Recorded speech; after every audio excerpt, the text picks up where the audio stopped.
going on, guys? Welcome back to Everyday Struggle from the Crib, Naduska Academics, and Wayno here. It's day 3. I think things are getting a little bit better. Academics definitely inspired me to be a bum yesterday when he said he washes his face after we film the episode. So thank you. I appreciate you. I didn't inspire to be a bum. You just want to. Sure, I'm wearing a hat today. I'm done. I'm not combing my hair ever again. Hey, I mean, listen. We all listen. Use Wayno as an example. Wayno looks like he about to commit a robbery every day, more and more. Like, I'm yo, just chilling, man.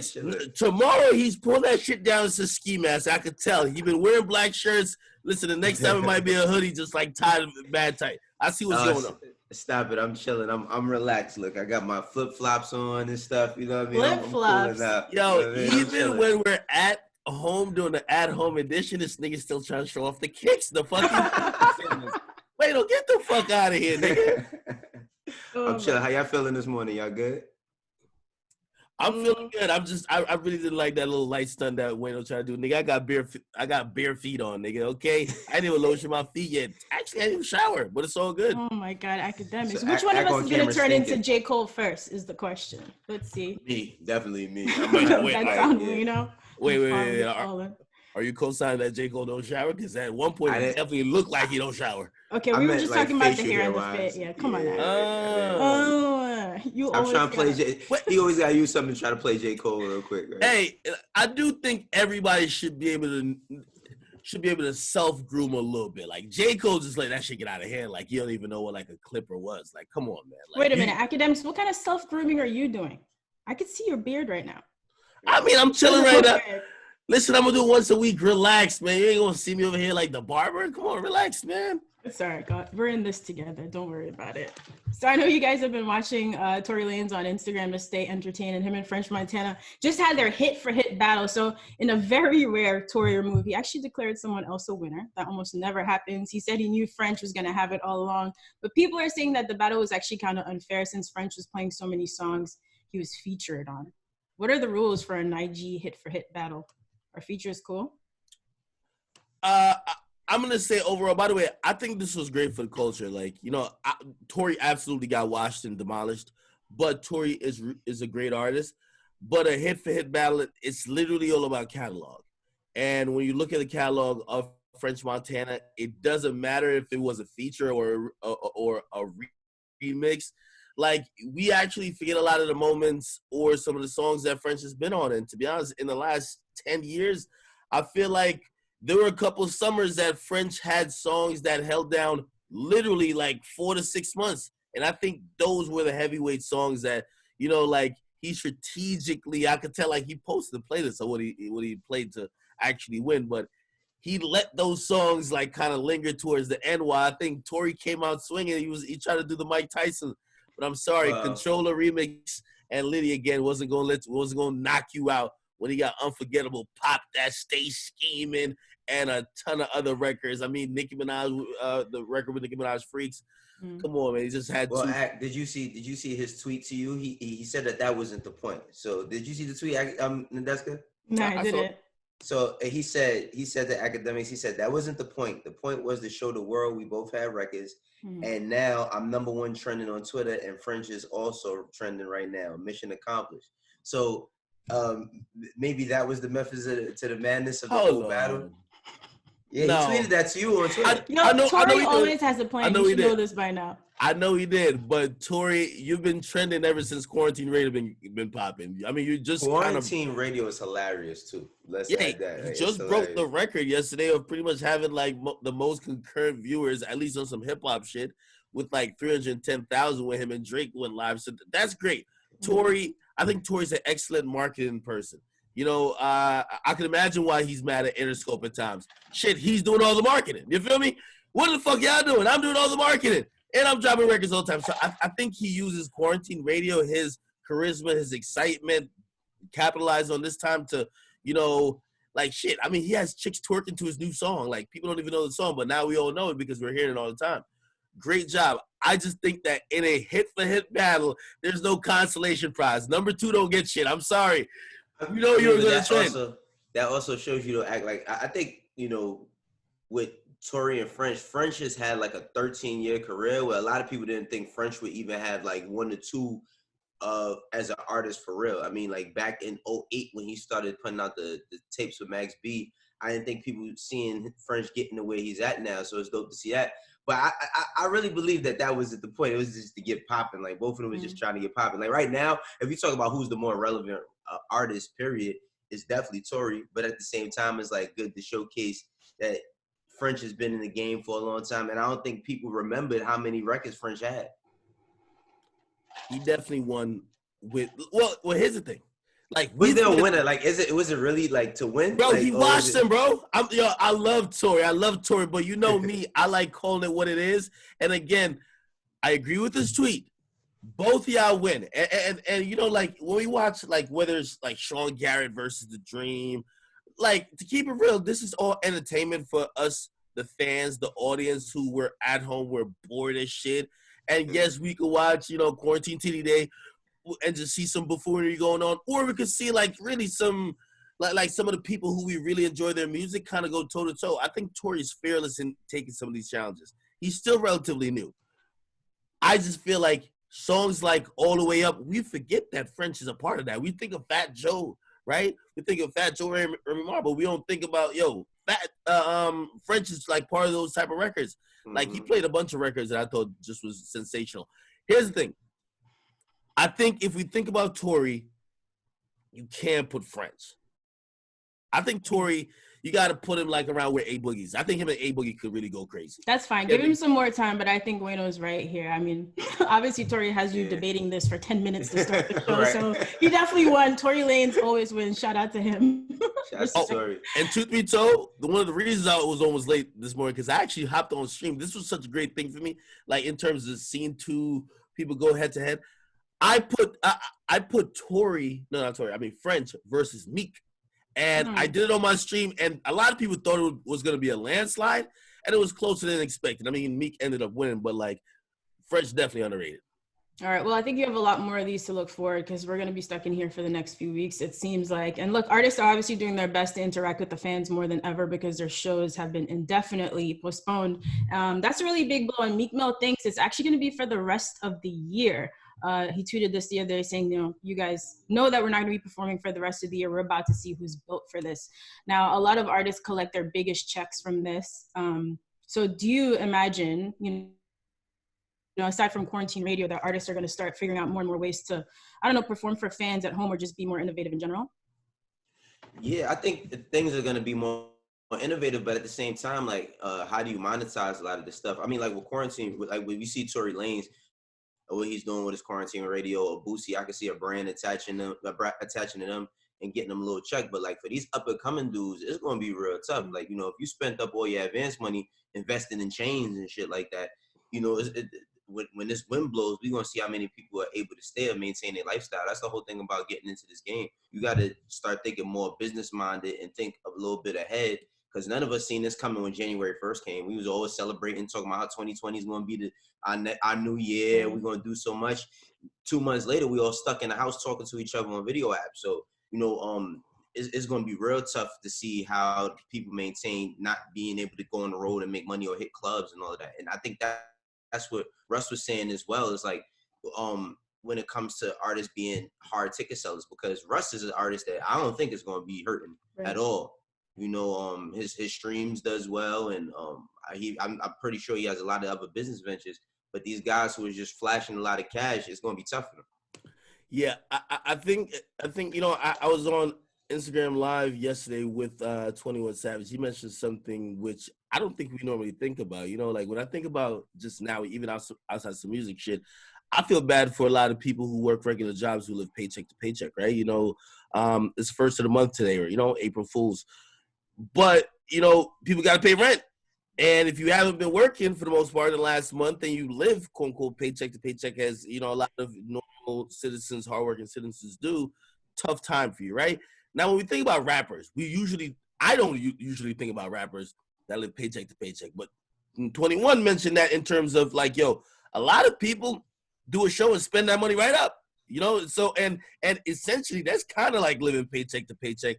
So when you're spending money as quickly as it comes in because you anticipate and know more money's coming next week or the week after, yeah, that does cause a problem, and we are going to see who's built to last because a lot of these artists, they don't make money off streaming, right? Or their streams aren't that well, right? Or they don't own a lot of their music to really monetize during this period. So I think it's going to be interesting. I think that's where Russ wins because, you know, someone like Russ, when he did sign, he had a huge back catalog, whether on TuneCore or wherever else, where he still gets a six-figure plus royalty check every couple of months, or whenever they pay out on TuneCore just off his back shit.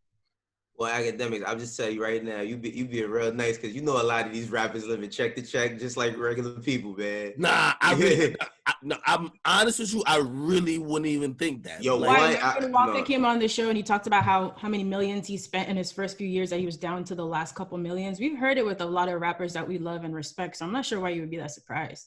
Well, I think that's what Meek, I mean, it's very obvious, you know, and before this all went down the way it did, remember, I was saying, yo, like, I wonder if people going to be able to collect unemployment. We thought that people wasn't going to lose their jobs. Like, people are actually losing their jobs behind this. So, like, I don't think Meek is really talking about anybody that's living regular lives, but for these rappers, tons of them live check to check, man. A lot of them are irresponsible with their money. A lot of them don't, you know, keep accountants or business managers, so they're managing their own money. It's going to be rough for them. Like, a lot of rappers is living just like same regular people. Listen, even me, a little bit more than the average fan. Like, it's hard to believe. Like, if you are having or you're making say more than $200,000-$300,000 and you do shows or whatever, you know, and that could range $300,000. You could be making $3 million a year. How the fuck are you living check to check? Like, you gotta remember this artists that live. There's artists that might only make $5K a month or $10K a month, you know what I mean, or $20K a month, if that. We think of really, really high with the 200s and all that. It's artists that's probably making $20,000 a month, and the expenses might be. It's a lot. Yeah, but you talked about, it's like when we talked about overhead a few weeks ago, right? Your expenses are crazy, even if you're earning a lot, you're paying for your friends, security, all that kind of stuff. The money runs quick. For real. Hey, this is one thing I do know in the hip hop community. I just think also in life, you know, that's where hip hop really comes from. I think we're gonna find new innovative ways. You'll probably see more rappers do a lot more branded stuff right now. You know, I see a lot of people gain a lot of viewership via Instagram Live. I'm pretty sure Tory could sell a $200,000 ad slot for quarantine radio easily. Yeah. You get me? And not that he particularly needs it. And he seems like he's having fun with it. And, you know, it's a way to kind of like just kind of get conversation going. But I could see other artists rather than, you know, just think about getting eyes on some bullshit that you're trying to get popping where there's people twerking. Start thinking a little bit business-wise to get some income coming in. Okay. Well, I mean, another thing we're going to be seeing a lot more of while we're home on quarantine is debates on Instagram Live. So Shy Glizzy recently got into it with a friend. They went back and forth about who was more influential between Jay-Z and Lil Wayne, with Shy Glizzy saying that Wayne's the GOAT, more influential, this is a quote, more influential than anyone that ever touched hip hop, period. So I believe when Lil Baby was on Everyday Struggle a few weeks ago, he also talked about how influential Lil Wayne is. And we've had this conversation where sometimes it's a generational thing. And obviously depends on who you grew up listening to in that moment. So what do you guys think of his statement that Wayne is just the most influential of all time? I think that Wayne is like, he is one of the most influential, but I think that really is just a generational thing or era thing, because it's people, and I always related to sports only because like growing up, I was the biggest Michael Jordan fan. Mm-hmm. And then like the generation after me was like Kobe Bryant, then LeBron. So I think it's always going to be, and then the ones before me was talking about Dr. J. Even when I talked about Michael Jordan, it's like, yeah, but Dr. J was this to us. So I think it's all about what it means to you. And you look at Shy Glizzy's age or whatever and how he raps, yeah, that is his GOAT, but that's not the GOAT for everybody. I think that that's all particular and relative to what time you was born in and how you came up. But I can't argue. I would not argue that Lil Wayne is not one of the most influential people, but I don't think he's the most influential person. You could argue that Kanye is leaps and bounds influential over Lil Wayne.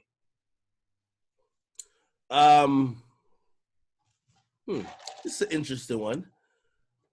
I believe that in some ways Jay is more influential than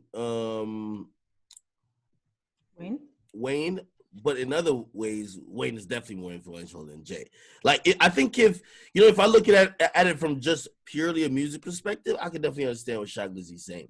You know, I think if I look at it on a bigger level in terms of lifestyle and some of the derivatives of the music, I ain't gonna lie, man. Like Jay being the person that kind of set the trend of either wearing fitteds or jerseys or button ups. Like I feel like that was pretty powerful. I feel like those are derivatives of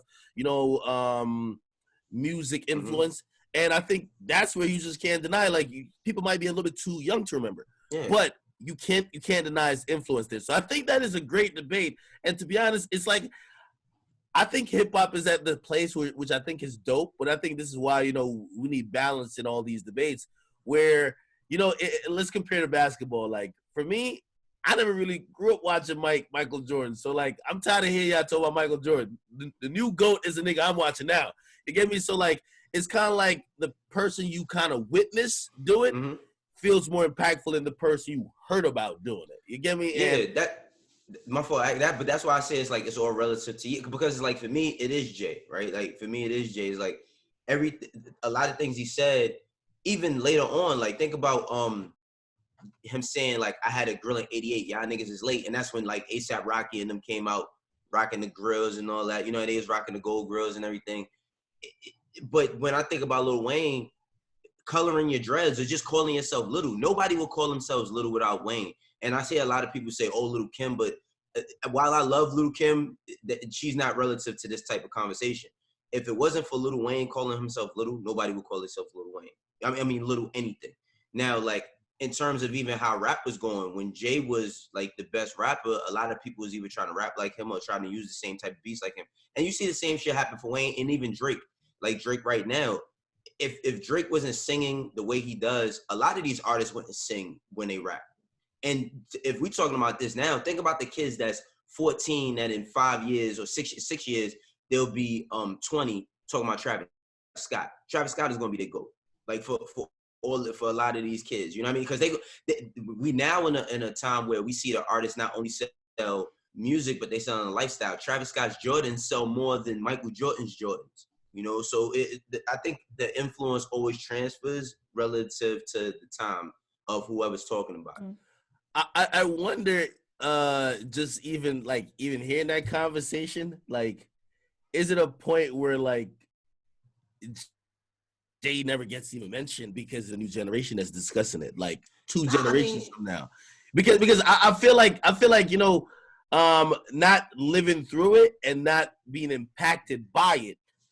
I think that's why like if you really watch that conversation, I was watching the brief exchange. I was like Shock Lizzy was like, you could tell he was super influenced by Wayne. Yeah, but at the same time, you also gotta give, like, remember with the Drink Champs with Wayne. Like if you listen to Wayne talk about Jay, like anybody who's influenced by Wayne, if you listen to Wayne, how he feels about Jay's influence on him, then that's one of the same. This whole thing is like what came first, the chicken or the egg? It's both at the same time. You know what I'm saying? So it's like, if we're gonna talk about Wayne and Wayne becoming the artist that he ended up becoming, as far as respect wise and all that shit, it definitely goes back to Jay having influence on him. Because I don't think Wayne raps the way he does in the mid 2000s on them dedications and them Carters if he's not directly influenced by what Jay's doing. Yeah, I mean, to your point, I see what you're saying. So if 20 years from now, you know what I mean, Jay is more far removed from the conversation. He hasn't dropped an album in 2 decades, per se. He's not going to be part of the pop culture conversation, but I guess we would hope that at least young lyricists like a Corday, the people who really study the culture, will still know Jay. Or maybe it's like something you're playing for your kids. Wayno's probably playing Jay for his kids. Who's going to play it for their kids. So I think we have to hope that at least, I don't even know why we trying to find a way. Never mind. I did have a question for Wayno though. Like, do you feel like when you hear these opinions, do you feel a little offended? Like, man, these niggas really don't know. I don't. The only reason why I don't is because I start thinking about like, so when Jay dropped his first album when I was like 12. So when I'm on my block as a kid and I'm talking to dudes when I'm 13, 14 and they're 21 and I'm talking about how dope Jay-Z is, they're telling me that he can't fuck with Rakim. You know what I mean? They're like, Jay-Z can't fuck with Rakim, or Jay-Z's not better than Kool G Rap. They're saying this to me and I'm like, no disrespect to them, but I'm like, fuck them. You know what I'm saying? I'm like, Jay-Z is who I'm listening to right now. And I started to see the same thing happen for Lil Wayne when I got to my like mid-20s and kids is 16 and they're like Lil Wayne, and I'm like, man, he can't fuck with Jay. But then as they get older and Wayne is their guy, it's gonna be younger kids that challenge them with Thug, or they're definitely challenging that with Drake. But damn, really, guys, there's no sort of positive outlook here at all. Like you don't play any Jay or anything you grew up listening to for your kids at all. They're just not interested. I play it for my kids, but it's like for my son, music is so different now than it was for me growing up. Not that he doesn't understand it, like he gets it, but he's not like wowed by it. Like it doesn't sound like anything he's ever listened to, but he's listening to in the times right now. So it's songs that he does. It's songs from Biggie that my son loves. But other than that, like he don't even like listen to Drake. Like he don't even listen to Drake. Yo, he's only 12. Like it's so super subjective, like when it comes to music, and really the conversation, how it goes, depends on the audience and the demographic that's kind of dictating it. I was saying last night, I was saying, the hit for hit thing, I say Drake washes everybody. And I say, if we go back in hip hop history, like the 20 songs, maybe we got to like bring Pac, and because Pac got some heavyweight songs. Bro. And the conversation of Drake and Jay-Z came up, and I said, yo, Drake watches Jay-Z too. But then I thought about it. I said, you wildin'. But hold on. Now, right. Hold on. Okay. I stepped back for a second. I said, that might be closer than I'm originally thinking, or Jay might have it, depend on the audience. Because I'm like, the songs that Jay is going to win with for the demographic that gets it, like, I Cannot Live, like, come on. Like, you can't fuck with it. But look, but of course, like, yo, Drake got them hits. But at the same time, Drake do got tons of hits, but we going to put Drake just over Lil Wayne just like that? Like when it comes to hit records? No, like, I think Lil Wayne, my nigga. I think Drake beats Wayne in a close. All right, so let's go through the list tomorrow, guys. We're here forever. We got time.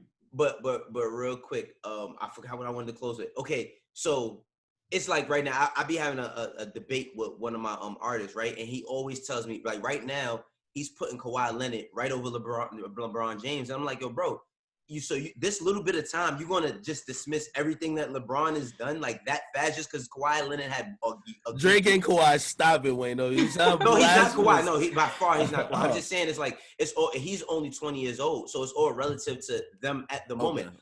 Even though he's wearing Jordans every day, he's like, man, I never seen him play, so who really cares? Like, Yeah, I think it would be close, but I still think Drake watches all them niggas. You just, yo, man. See, I'm sorry. Drake don't watch no Jay-Z, bro. He don't watch no Jay-Z and no 20 songs? 20 songs, bro. You know how many songs Jay-Z had from 1996 up until right now? Yo, wait, make a list tonight. Make a list tonight. Let's just get this over with. No. Hold on. Let's just go through it. Hold on. And here's the thing with hit by hit, like you kind of have to play off the other person. If the tone they coming with is super lyrical, you got to get your super lyrical back. If they coming with mainstream hits, you got to do that as well. So I think it's really interesting. All right, I'm stepping back off the washing thing, but I think it's close. I still think he is. Okay, academics. How'd that OVO tattoo feel on the back of your neck? I know it's there. This guy, man. Wayno, pull out the Rock Nation chain, okay? I don't know. What happened to the fucking paper planes beanie? I'm trying to see that.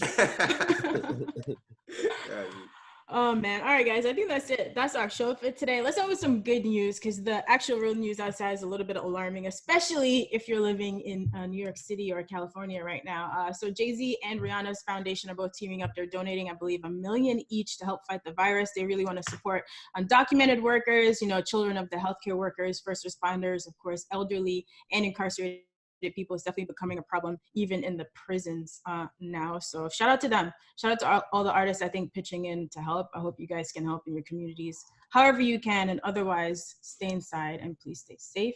Yeah. Final thoughts, gentlemen? Just even on what you just mentioned, like definitely respect and salute to like Rihanna, Jay-Z. These are people who we see within the culture, especially Jay. Like, as much as you might see me critique, but, I'll try to critique on a cultural level. You have to appreciate his efforts consistently and without the grandstanding portion of it. Like, you just see a headline and shit. it might just be a headline to you, but $1 million is a lot of money, Right. you know. And he's been on the front line for many different situations and for many different people in their different causes. But to see him, you know, once again step up to the challenge and, you know, try to contribute, and I'm pretty sure he'll try to contribute in way more ways than even this. I'm proud of it, and to be honest, I'm proud that, you know, he came from hip hop. So absolutely, thank you, Jay, on that. My final thoughts is, you know, remember Academics said Jay-Z ain't for us. You know what I'm saying? I didn't say that.